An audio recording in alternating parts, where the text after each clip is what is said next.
June 15, 1944. Imperial Japanese Navy Headquarters, Tokyo. Admiral Suemu Toyoda studied reconnaissance reports from the Marianas with strategic confidence, noting scattered American naval activity that Japanese intelligence assessed as routine carrier operations, posing no immediate threat to Japanese defensive positions. The veteran commander of the combined fleet believed his mobile fleet possessed sufficient strength to counter any American naval advance. American carrier strength remains limited by construction capacity, Toyoda remarked to his staff, reviewing intelligence estimates that credited the U.S. Navy with only 7 to 8 operational fleet carriers. Their industrial output cannot match our strategic position, while our mobile fleet maintains sufficient strength to defeat any concentrated American naval operation in our defensive waters.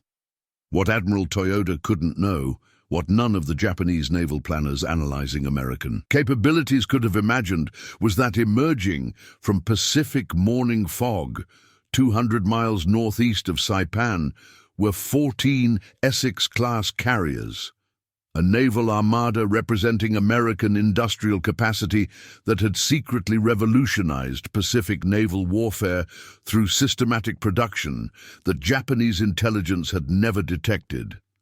The mathematical reality was already being calculated in American operational planning that would fundamentally transform Pacific naval balance. Task Force 58 operated 956 aircraft from 15 carriers, while maintaining industrial replacement capacity that exceeded Japanese total naval aviation production through manufacturing scales that defied enemy comprehension.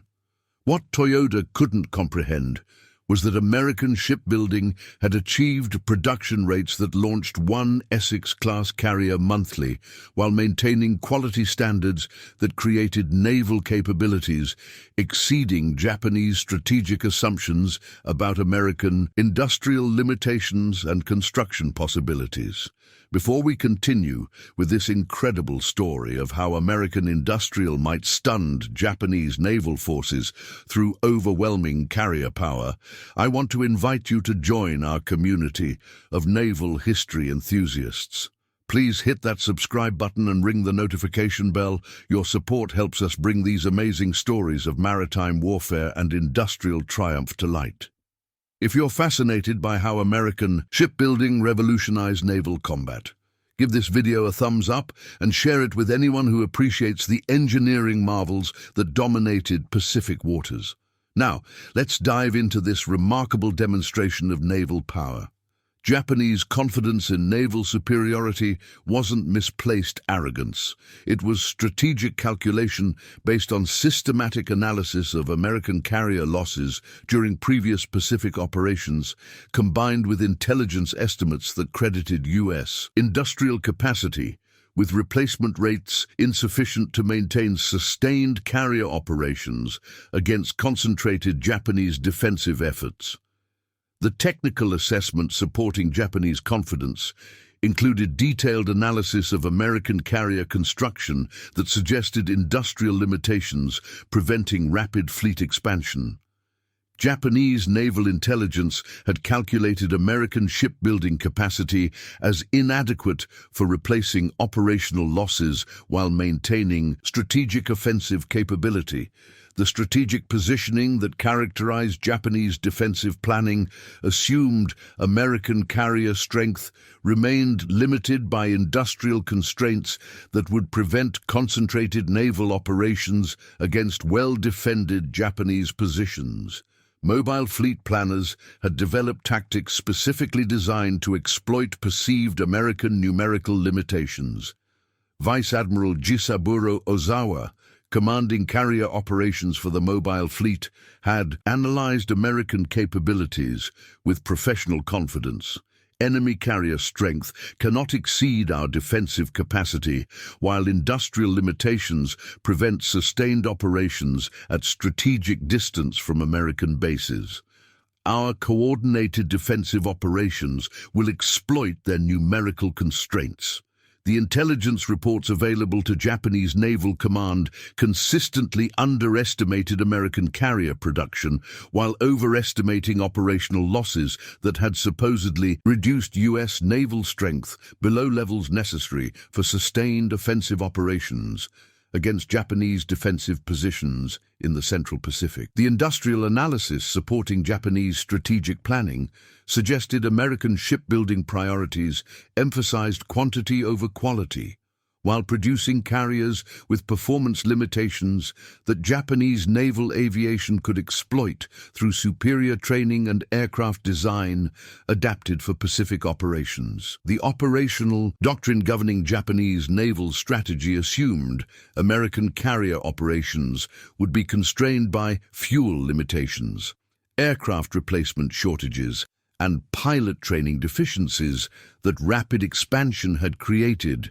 while Japanese forces maintained qualitative advantages through intensive preparation. Captain Tamechi Hara, analyzing American naval patterns, had identified systematic limitations that favored Japanese defensive operations.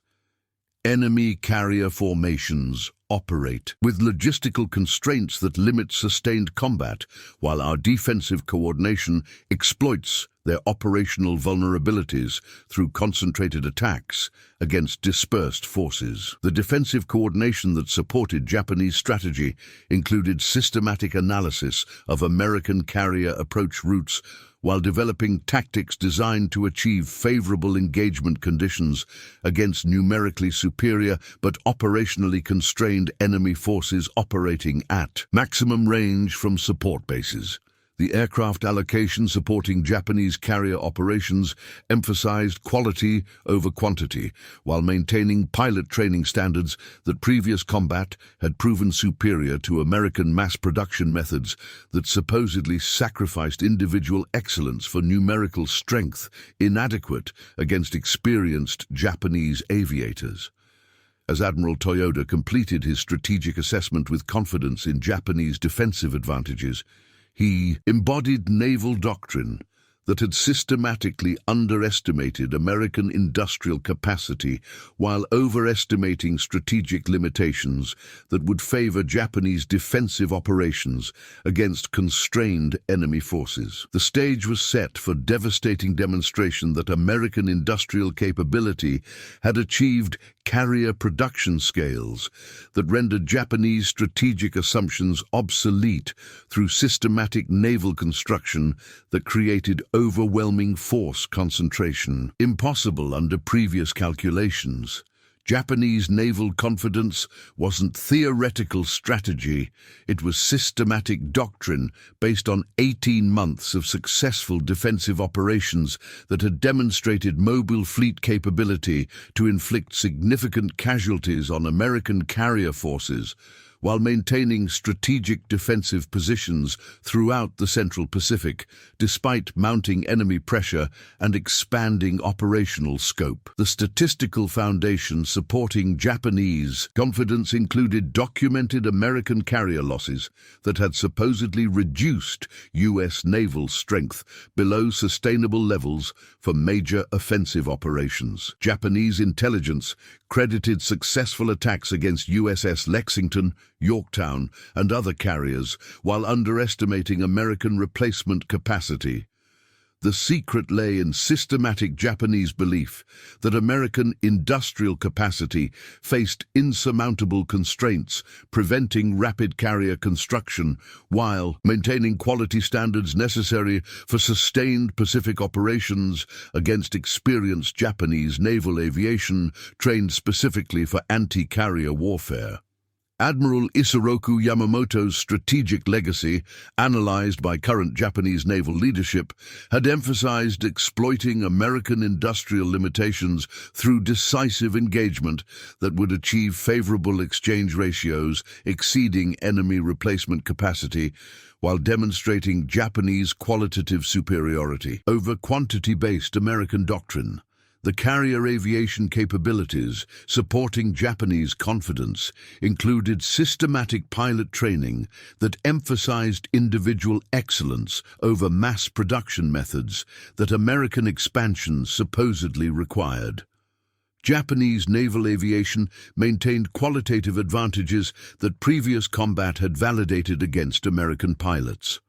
More significantly, Japanese defensive doctrine had achieved tactical successes that validated strategic assumptions about American operational limitations. Mobile fleet operations had consistently achieved favorable positioning while inflicting casualties that supposedly exceeded sustainable American loss rates. Vice Admiral Ozawa had developed carrier tactics that maximized Japanese advantages. Our pilot training maintains qualitative superiority while coordinated operations exploit American logistical constraints. Enemy forces cannot sustain operations at strategic distances while maintaining combat effectiveness against our concentrated defensive efforts. The intelligence analysis supporting Japanese strategy included systematic underestimation of American shipbuilding while overestimating construction time required for carrier replacement. Japanese planners believed American industry faced bottlenecks, preventing rapid fleet expansion necessary for sustained offensive operations. The fuel allocation supporting Japanese operations assumed adequate resources for defensive coordination, while American forces would face logistical constraints operating at maximum range from bases. Strategic fuel management provided Japanese advantages that enemy logistics couldn't overcome. The aircraft production supporting Japanese carrier operations emphasized individual aircraft quality while maintaining manufacturing standards that previous combat had proven superior to American mass production methods that supposedly sacrificed performance for quantity inadequate against experienced pilots. Captain Minoru Genda, analyzing American carrier doctrine, had identified systematic weaknesses that Japanese tactics could exploit. Enemy formations rely on numerical superiority while lacking individual pilot excellence necessary for sustained combat against coordinated Japanese defensive operations, emphasizing qualitative advantages. The radar technology available to Japanese forces included detection capabilities that provided adequate early warning, while American formations would be operating without land-based support that limited their coordination effectiveness during extended operations against defensive positions. The anti-aircraft systems protecting Japanese carriers included coordinated defensive fire that had proven effective against American attack formations while maintaining protective capability that exceeded enemy coordination capacity during long-range operations constrained by fuel and ammunition limitations. The maintenance capabilities supporting Japanese operations included systematic aircraft servicing that maintained peak performance, while American forces operating at extended range would face maintenance constraints that reduced combat effectiveness during sustained operations.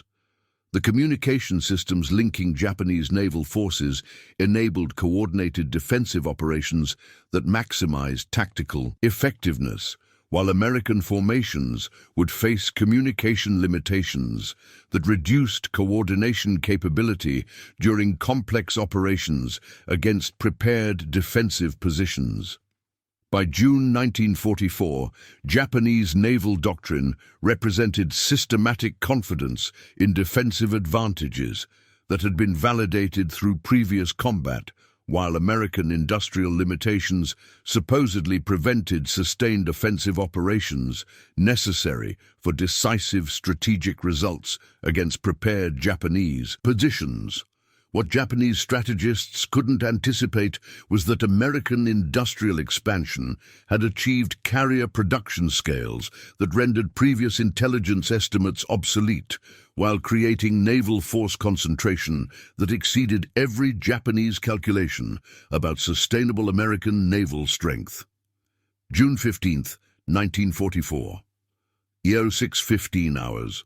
180 miles northeast of Saipan. Lieutenant Commander Zenji Abe squinted through his A6M0's canopy as morning fog began lifting, revealing silhouettes that challenged every assumption about American naval capability. What emerged from Pacific Mist was a carrier formation of unprecedented scale. 14 Essex-Class carriers arranged in systematic battle formation that Japanese intelligence had deemed industrially impossible. Impossible number of enemy carriers. Abe radioed desperately to Mobile Fleet Command as Task Force 58 revealed itself in all its devastating magnitude. Count 14 large carriers, plus escorts.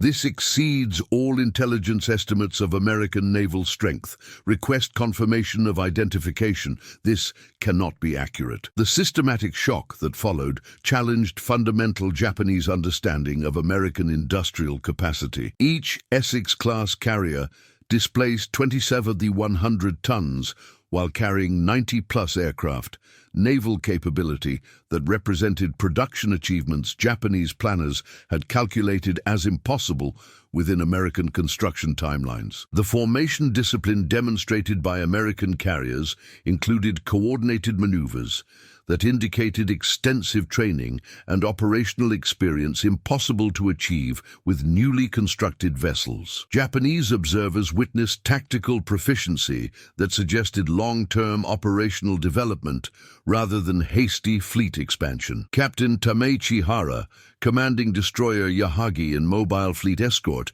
observed American capability with professional amazement. Enemy formation demonstrates coordination impossible for hastily constructed fleet.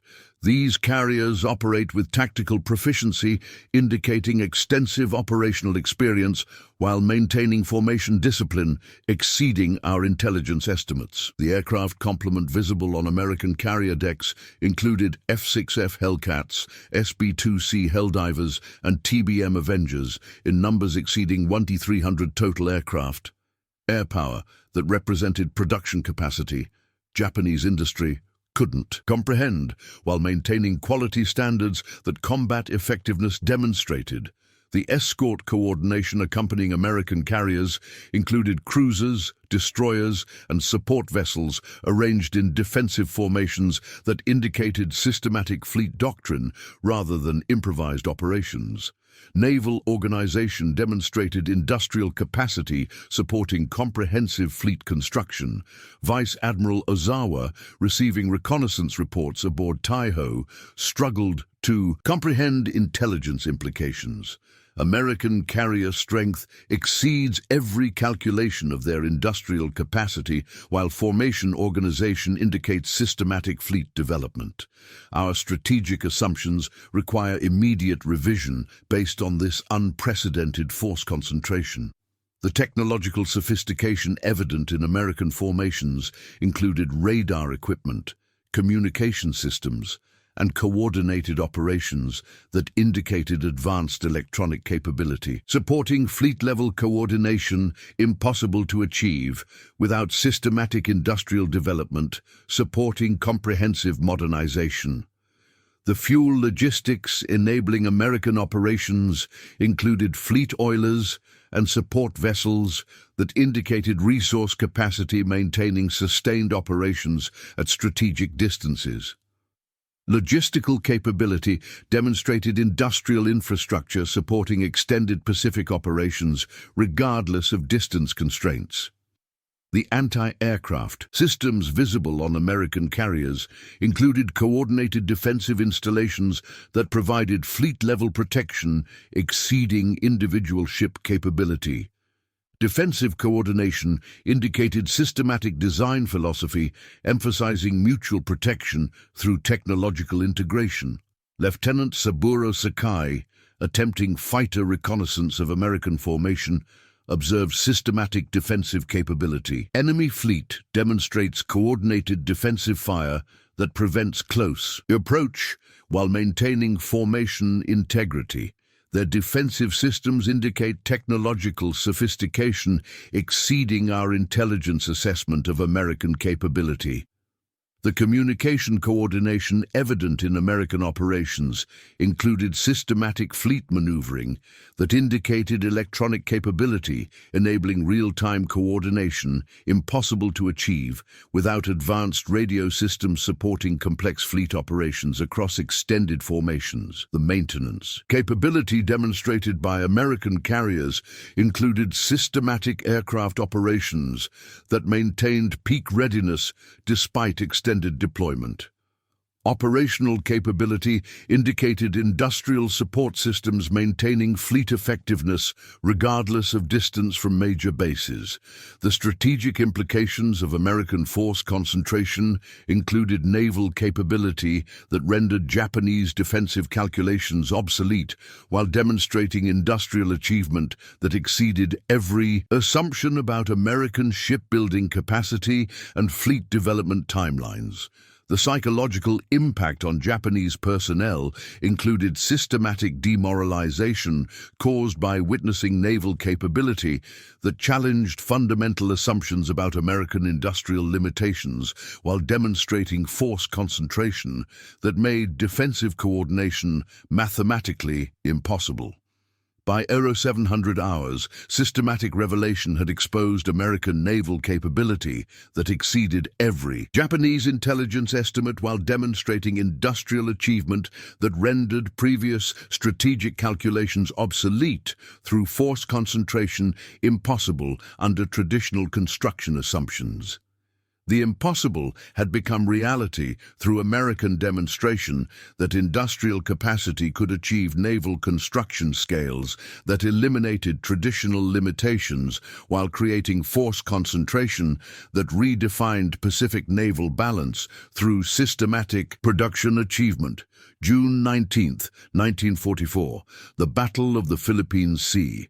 As 14 Essex-Class carriers launched 956 aircraft in coordinated strikes against Japanese mobile fleet, Admiral Toyoda witnessed the systematic destruction of his naval aviation through American industrial capacity that had secretly achieved production scales exceeding every Japanese calculation about sustainable carrier construction and fleet development. The mathematical destruction was overwhelming and unprecedented. American carriers were operating aircraft in numbers that exceeded total Japanese naval aviation while maintaining replacement capacity that rendered individual losses irrelevant through systematic production that sustained unlimited operations regardless of combat attrition.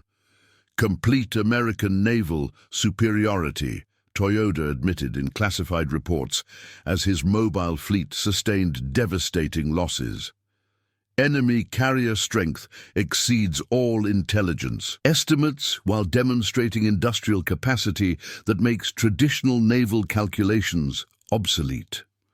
Our strategic assumptions have proven fundamentally incorrect. The production statistics supporting American operations demonstrated industrial achievement that Japanese analysis had deemed impossible. Each Essex-Class carrier required 32 months construction time, while American shipyards were completing one monthly. Production rates that created fleet expansion exceeding Japanese total naval capacity. Captain Robert Carney, commanding Task Force 58 operations, observed systematic Japanese shock with professional satisfaction. Enemy forces demonstrate complete surprise at our carrier strength, while their tactical confusion indicates intelligence failure regarding American industrial capacity. Our fleet concentration exceeds their strategic assumptions. The technological sophistication evident in American operations included coordinated radar, direction, electronic warfare capability, and communication systems that enabled fleet-level coordination impossible to achieve without systematic industrial development supporting comprehensive modernization. The aircraft production supporting American carriers included replacement capacity that maintained peak operational strength regardless of combat losses. Industrial capability enabled unlimited air operations while Japanese forces faced irreplaceable attrition that eliminated sustainable combat effectiveness. The fuel logistics enabling American operations included systematic support vessels that maintained unlimited operational capacity, while Japanese forces faced resource constraints that limited sustained combat effectiveness. Industrial infrastructure provided operational freedom that enemy forces couldn't match. Lieutenant Alexander Vratziu, achieving legendary success during carrier operations, represented systematic American advantages. Our Hellcats outperform their Zeros, while unlimited replacement capability enables aggressive tactics impossible for enemies facing irreplaceable losses. Industrial superiority creates tactical advantages through systematic resource availability. The maintenance capability demonstrated by American carriers included systematic support systems that maintained peak aircraft readiness despite extended operations. Industrial logistics provided operational effectiveness that distance constraints couldn't eliminate through comprehensive support systems. The coordination systems linking American carriers enabled fleet-level operations that maximized individual carrier effectiveness through tactical cooperation impossible for isolated Japanese formations facing overwhelming force concentration while lacking adequate support systems. The radar technology supporting American operations included detection capability that provided systematic early warning, while directing coordinated attacks that Japanese defensive systems couldn't counter through traditional tactics designed for individual rather than fleet-level engagements. Admiral Chester Nimitz, analyzing Task Force 58 effectiveness, documented systematic transformation. Essex-Class carrier operations demonstrate industrial capacity that has achieved naval superiority through production scales that render traditional limitations obsolete while creating force concentration that redefined Pacific naval warfare. The strategic implications of American carrier operations included systematic elimination of Japanese naval aviation through force concentration that industrial capacity made sustainable regardless of operational losses. Fleet effectiveness exceeded every Japanese defensive calculation. The psychological impact on Japanese personnel included systematic recognition that American industrial capacity had achieved naval strength that made traditional defensive doctrine obsolete, while demonstrating production capability that rendered resource conservation irrelevant. The intelligence revolution required by Japanese discovery of American carrier strength included complete revision of strategic assumptions while acknowledging industrial achievements that exceeded every calculation about sustainable American naval construction and fleet development. The replacement capacity supporting American operations included systematic aircraft and pilot production that maintained unlimited operational strength, while Japanese forces faced irreplaceable attrition that eliminated sustainable resistance against overwhelming industrial superiority. The communication systems supporting American fleet operations included coordination capability that enabled systematic cooperation exceeding individual carrier effectiveness, while Japanese forces lacked adequate systems for coordinating defensive operations against unprecedented force concentration. By late June 1944, American carrier operations had demonstrated industrial capacity that achieved naval superiority through systematic production exceeding every Japanese assumption, while creating force concentration that rendered traditional naval doctrine obsolete through overwhelming technological and numerical advantages. The industrial avalanche had indeed been revealed through systematic demonstration that American shipbuilding could achieve carrier production scales that eliminated traditional limitations while creating naval capability that redefined Pacific warfare through unprecedented force concentration.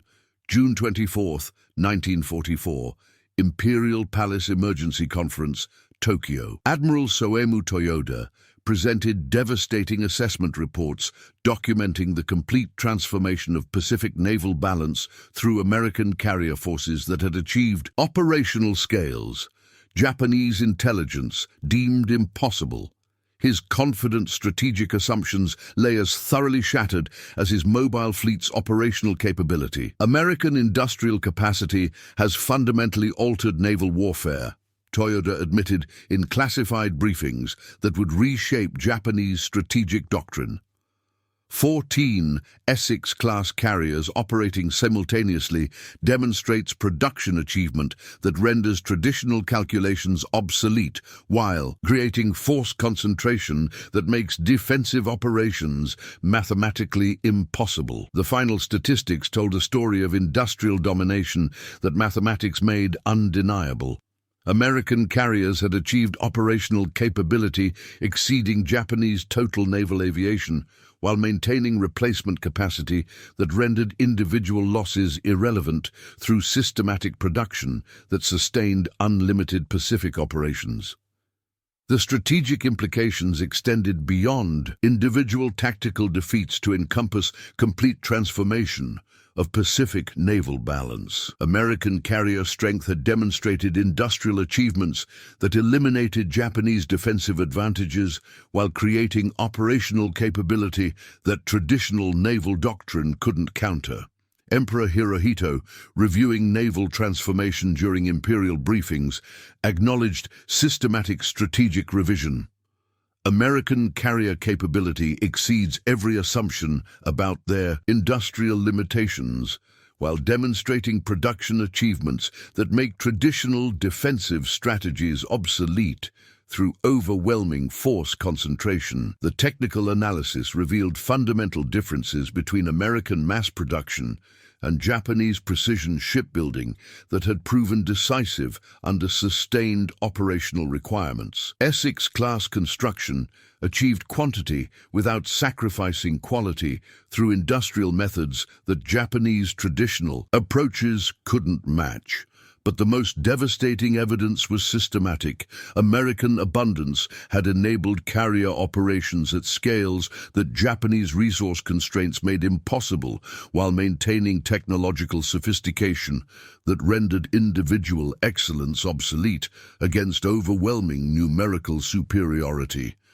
Captain Robert Carney, analyzing Task Force 58 effectiveness, documented systematic transformation. Essex-class carriers achieved naval superiority through industrial capacity that eliminated traditional limitations, while demonstrating production capability that rendered resource conservation irrelevant during sustained Pacific operations. The Cold War implications became apparent as American carrier technology influenced post-war naval development while establishing industrial foundations for maintaining global naval superiority through systematic construction capability that potential enemies couldn't match under peacetime constraints.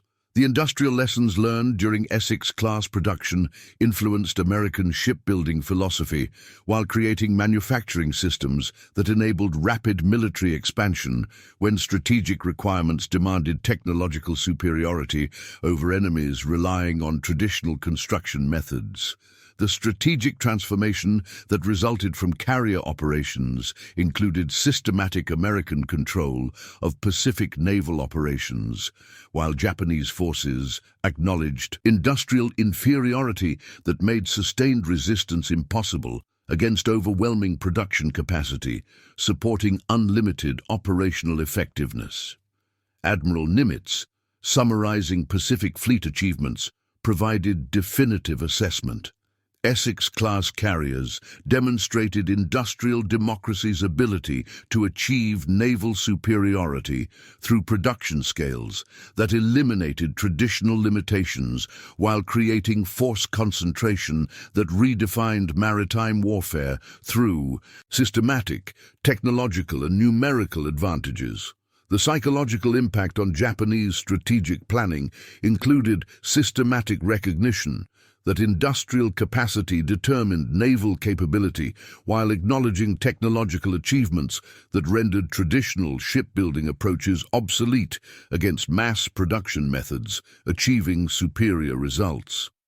The post-war analysis revealed systematic transformation that extended beyond immediate tactical success to encompass fundamental revision of naval doctrine, emphasizing industrial capacity over traditional excellence when sustained operations required replacement capability exceeding artisanal construction methods. The technological influence that emerged from Essex-Class development included carrier design principles that influenced post-war naval construction while establishing operational concepts that defined modern naval aviation through systematic integration of industrial capacity with tactical effectiveness.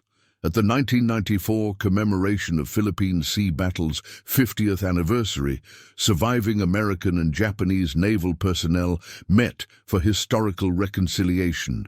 Admiral Toyoda's son, representing his deceased father, addressed 400 veterans with professional analysis.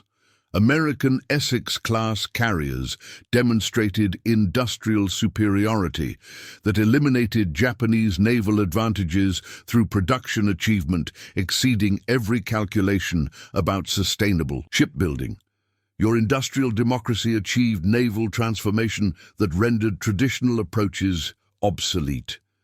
The assembly stood in recognition that American industrial capacity had accomplished strategic transformation through systematic production that created naval superiority exceeding traditional limitations, while demonstrating manufacturing capability that redefined maritime warfare permanently.